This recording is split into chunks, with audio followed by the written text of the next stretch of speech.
Some boys and girls were at a party one night. There was a graveyard down the street, and they were talking about how scary it was. "Don't ever stand on a grave after dark," one of the boys said.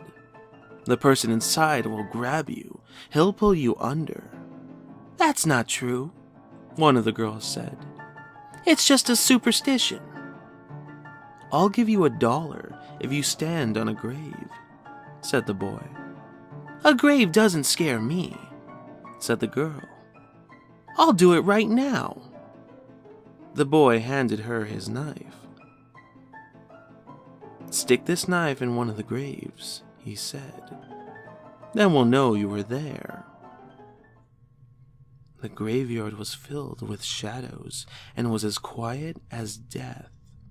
"There is nothing to be scared of," the girl told herself, but she was scared anyway.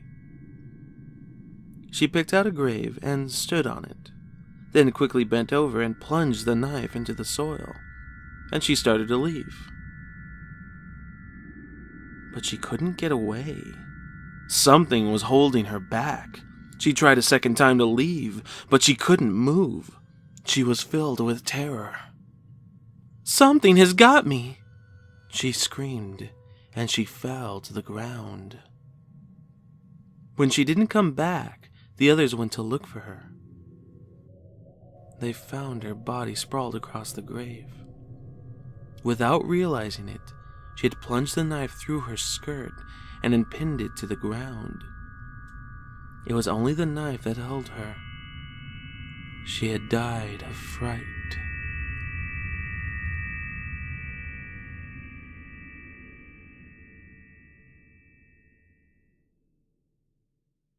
Two farmhands shared a room. One slept at the back of the room. The other slept near the door. After a while, the one who slept near the door began to feel very tired early in the day. His friend asked what was wrong. "An awful thing happens every night," he said. "A witch turns me into a horse and rides me all over the countryside." "I'll sleep in your bed tonight," his friend said. "We'll see what happens to me." About midnight, an old woman who lived nearby came into the room. She mumbled some strange words over the farmhand, and he found he couldn't move. Then she slipped a bridle over him, and he turned into a horse. The next thing he knew, they were riding him across the fields at breakneck speed, beating him and making him go even faster. Soon they came to a house where a party was going on. There was a lot of music and dancing. They were having a big time inside. She hitched him to a fence and went in. While she was gone, the farmhand rubbed against the fence until the bridle came off, and he turned back into a human being. Then he went into the house and found the witch. He spoke those strange words over her, and with the bridle he turned her into a horse. Then he rode her to a blacksmith and had her fitted with horseshoes. After that, he rode her to the farm where she lived. "I have a pretty good filly here," he told her husband, "but I need a stronger horse. Would you like to trade?" The old man looked her over, and he said he would do it, so they picked out another horse, and the farmhand rode away. Her husband led the new horse to the barn. He took off the bridle and went to hang it up, but when he came back, the new horse was gone. Instead, there stood his wife with horseshoes nailed to her hands and feet.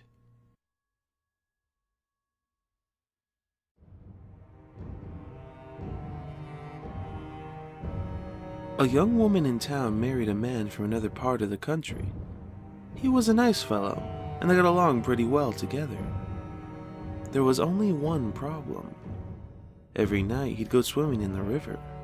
Sometimes he would be gone all night long, and she would complain about how lonely she was. The couple had 2 sons. As soon as the boys could walk, their father began to teach them how to swim, and when they got to be old enough, he took them swimming in the river at night. Often they would stay there all night long, and the young woman would stay home all by herself. After a while, she began to act in a strange way. At least, that's what the neighbors said. She told them that her husband was turning into an alligator and that he was trying to turn the boys into an alligator. Everybody told her there was nothing wrong with a man taking his sons swimming. That was the natural thing to do. And when it came to the alligators, there just weren't any nearby. Everybody knew that. One early morning, the young woman came running into town from the direction of the river. She was soaking wet. She said a big alligator and 2 little alligators had pulled her in and tried to get her to eat raw fish. They were her husband and her 2 sons, she said, and they wanted her to live with them, but she had gotten away.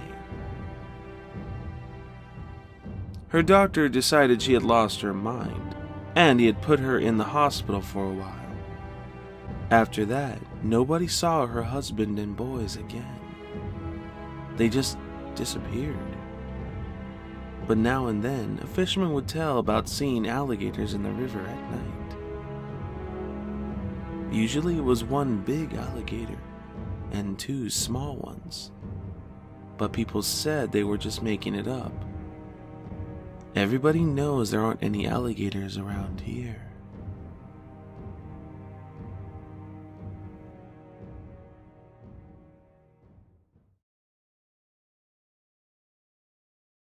A man named Joseph Blackwell came to Philadelphia on a business trip.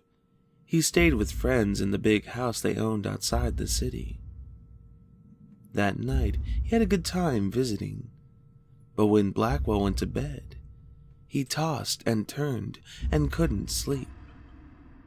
Sometime during the night, he heard a car turn into the driveway. He went to the window to see who was arriving at such a late hour. In the moonlight, he saw a long, black hearse filled with people. The driver of the hearse looked up at him. When Blackwell saw his queer, hideous face, he shuddered. The driver called to him. "There's room for 1 more.